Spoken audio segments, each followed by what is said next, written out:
أعوذ بالله من الشيطان الرجيم. بسم الله الرحمن الرحيم. الحمد لله رب العالمين، ثم الصلاة والسلام على رسول الله وعلى آله وصحبه وسلم. waxaan waxyar ka sheegay haddii ilaahay yidhaahdo fadligii iyo wanaaggii uu sacad bin abi waqaas uu lahaa iyo meesha uu rasuulka ilaahay ka joogay. wax lasoo koobi kara maaha, laakiin dhowr axaadiis oo kooban ayaan ka sheegayaa. waxaa la sheegay rasuulku aad buu sacad u jeclaa, nebiga abtigiisana inuu ahaa haddee qof walba wuu ogyahay. qiimo badan buu ahaa, islaamka wax badan taray. isagoo nool ayaa loogu bishaariyey jannada. waxaa caddaynaya xadiiska nebigu calayhi salaatu wasalaam uu ku yidhi ee uu soo saaray tirmidi fii sunanihi, inuu uu wariyey cabdiraxmaan ibnu cawf inuu yidhi cabdiraxmaan ibnu cawf qaala rasuulullaahi sala allahu calayhi wasalam, rasuulka ilaahi baa wuxuu yidhi abuubakarun fi ljanna, abuubakar waa ahlu janno, macnaha dadka ahlu jannada ayuu ka mid yahay. wa cumarun fi ljanna, jannaduu ahaaday. wa cuhmaanu fi ljanna, وعلي بن أبي طالب في الجنة، وطلحة في الجنة، والزبير في الجنة، وعبد الرحمن بن عوف في الجنة، وسعد بن أبي وقاص في الجنة، وسعيد في الجنة، وأبو عبيدة بن الجراح في الجنة. دمان وعشرة مبشرين بالجنة. أي حديث كقعد رسول كل دمان تمركو ساوتري أهل الجنة أي كمديين بويري. حديث كاس وحا صحيح يالي شيخ الباني، وحديث صحيحة. waxaa kaloo la sheegay gabar uu dhalay sacad bin abi waqaas ee la dhihi jiray caaisha inay iyaduna ay warisay aabbaheed sacad bin abi waqaasna ay ka sheegtay inuu nebigu ana nabiya sala allahu calayhi wasalam kaana bayna yadayhi dacaamun, rasuulka maalin baa cunto loo keenay. cuntadii hortiisa taalla ayaa rasuulku wuxuu yidhi allaahuma suq ilaa hada dacaami cabdan tuxibuhu wa yuxibuka, ilaahay cuntadaa unkeen buu yidhi oo u soo kaxee addoon aad jeceshahay adigana ku jecel. fadalaca sacad bin abi waqaas, sacad bin abi waqaas ayaa markiiba soo baxay oo ninkaa noqday oo nasiib u helay. xadiiska sanadkiisu waa jayid. sheekh albaani ayaana kitaabkiisa ku soo saaray, uu macnaha ku sheegay. waxaa kaloo la sheegay xadiisa rawaa ibnu xibbaan fii saxiixi, ibnu xibbaan kitaabkiisa saxiixa wuxuu ku wariyey can qays qaale wuxuu yidhi samictu sacdan, sacad baan waxaan ka maqlay buu yidhi yaquulu isagoo leh qaala rasuulu llaahi sala allahu calayhi wasalam, rasuulka ilaahi baa wuxuu yidhi allaahuma astajib lahu idaa dacaaka, yacni sacdan, ilaahayow hadduu wax ku weydiisto sacad bin abi waqaas ka ajiib oo ka aqbal ayuu yidhi. macnaha sacd yacni sacdan ay sacad bin abi waqaas. xadiiskaa isagana waxaa soo saaray oo saxiix yeelay sheekh albaani.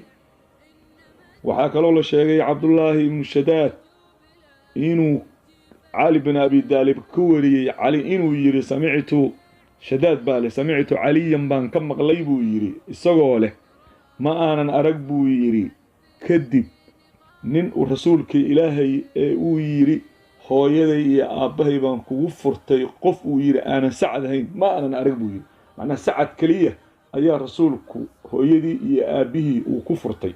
waa xilligii dagaalkii ucud, saxaabo badan rasuulka ay ka ag carareen oo dagaalka xoogaa muslimiintu marka hore saxaabadu ay ku jabeen, kadibna ilaahay subxaana wa tacaala uu gumadooda sugay.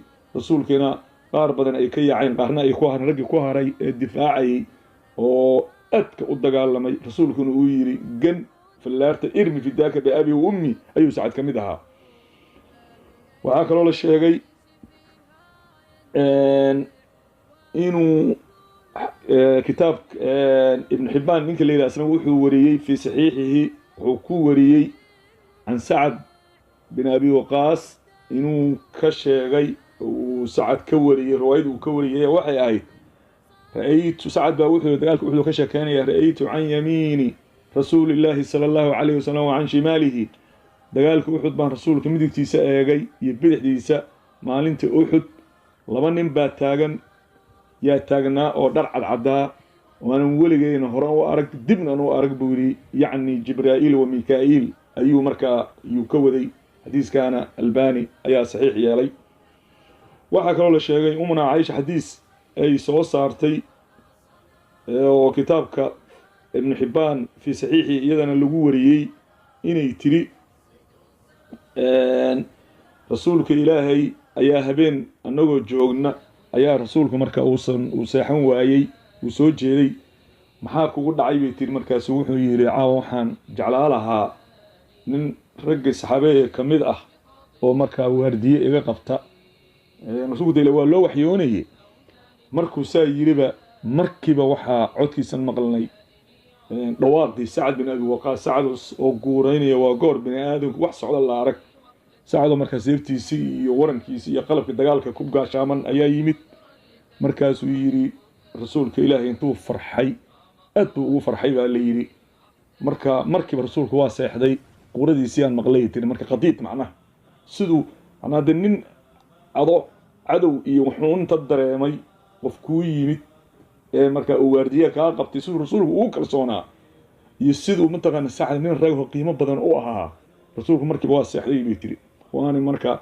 Sacad fadligiisa lama koobi karo wuxuu kamid ahaa 60 nin oo Umar ibn Khattab markuu sii dhimanayo ka dardaarmay uu yiri 60 nin kamid ah laga muxuu ahaa talada muslimiinta loo dhiibo ama soo doortaan 60 nin kamid ah iska soo doortaan raggaas oo kamid ahaa 10 mubashirin bil janna xadiiska hadda aan sheegay kamid ahaa nin qiimo badan buu ahaa waa ninkii dawladda Furus baabi'iyay oo kufriga ahaayeen ma taqaana dabcaabudka ahay taariikhdana ka tiray ilaa haddana nimanka shiicada raafidada aad bay Sa'd bin Abi Waqaas iyo Umar ibn Khattab iyo Abu Bakr Abu Hurayra Khalid ibn al-Walid asxaabta rasuulka oo aad ku necab yihiin ayay kamid tahay asxaabta dhan bay necab yihiin laakiin kuwaas si aad ayay u sii necab yihiin fadliga Sa'd lama koobi karo inta ayaan marka maanta fadligiisina muxuu ahaa kaga shay aan ku soo koobaya inta ka dhimanna kutubta hal laga raadiyo oo hal daqalacdo